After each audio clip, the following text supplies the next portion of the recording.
नमस्कार, news 18 India के खास शो में आपका स्वागत है। मैं हूं आपके साथ सपना शुक्ला। गाजा युद्ध अब पूरे मिडिल ईस्ट का युद्ध बन गया है। सीज फायर के बीच में ईरान ने इजरायल को विनाश की धमकी दी है। ईरान के सुप्रीम लीडर अली खामनेई ने साफ साफ कह दिया है कि इजरायल ने जितने बम गाजा में गिराए, एक एक का बम का बदला ईरान इजरायल से लेने वाला है।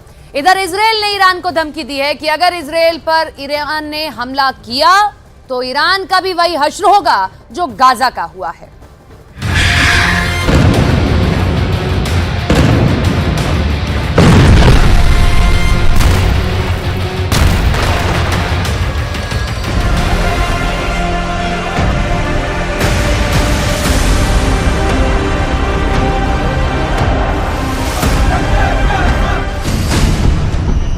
ईरान का ऐलान, इजरायल का विनाश शुरू।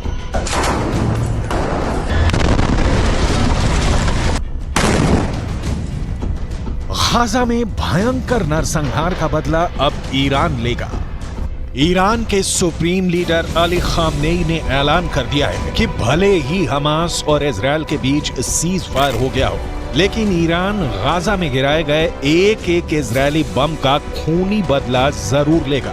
ईरान ने यहां तक धमकी दी है कि वो इजरायल और अमेरिका को किसी भी कीमत पर नहीं बख्शेगा और अब इजरायल पर भीषण हमले शुरू हो चुके हैं।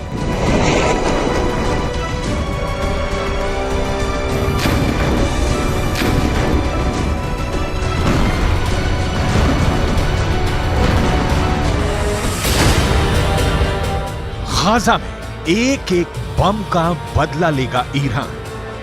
हम आपको आगे बताएंगे कि ईरान इजरायल पर किस तरह से घातक हमले शुरू कर रहा है और अभी ईरान हिजबुल्लाह हूथी के लड़ाकों के साथ मिलकर इजरायल पर किस तरह से हमले तेज कर रहा है। लेकिन उससे पहले ये जान लीजिए कि इजरायली सेना ने सीज फायर के दौरान पिछले 48 घंटे में गाजा और वेस्ट बैंक में कितनी भीषण तबाही मचाई है और हमास को कितना बड़ा नुकसान हुआ है।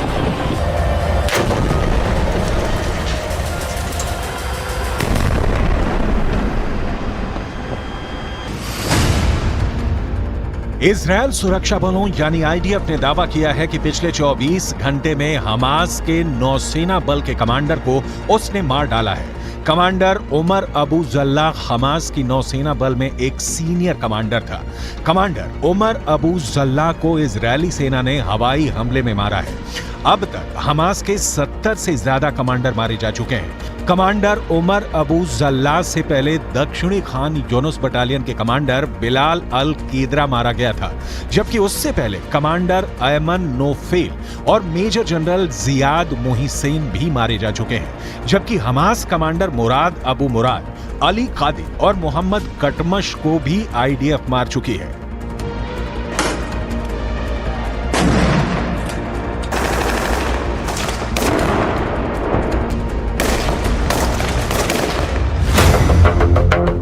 इजरायल को नहीं बचा पाएगा सीज फायर। अब सवाल उठता है कि आखिर इजरायल के सामने ऐसी क्या मजबूरी हुई कि उसे हमास के साथ 4 दिन का सीज फायर करना पड़ा। ईरानी सेना के दावों के मुताबिक गाजा सिटी में इजरायली सेना को भी भारी नुकसान हुआ है। ईरान का यहां तक दावा है कि भले इजरायल अपने 70 सैनिकों के मरने का दावा करे, लेकिन हकीकत में इजरायल के 10 से 20 गुना सैनिक गाजा सिटी में सीधी जंग में मारे जा चुके हैं। इसीलिए ईरान के सुप्रीम लीडर अली खामनेई 4 दिन के सीज फायर शुरू होने के साथ ही ऐलान कर दिया था कि गाजा में गिराए गए एक एक इजरायली बम का बदला लिया जाएगा। इसी को लेकर ईरान की राजधानी तेहरान में ईरान सैनिक और लड़ाकों ने जबरदस्त प्रदर्शन किया है, जिसमें इजरायल को नक्शे से मिटाने की कस्में खाई गई हैं। तेहरान में हुए प्रदर्शन की तस्वीरों में साफ देखा जा सकता है कि जबरदस्त नारों के बीच इजरायल को मिटाने की कस्में खाई जा रही हैं।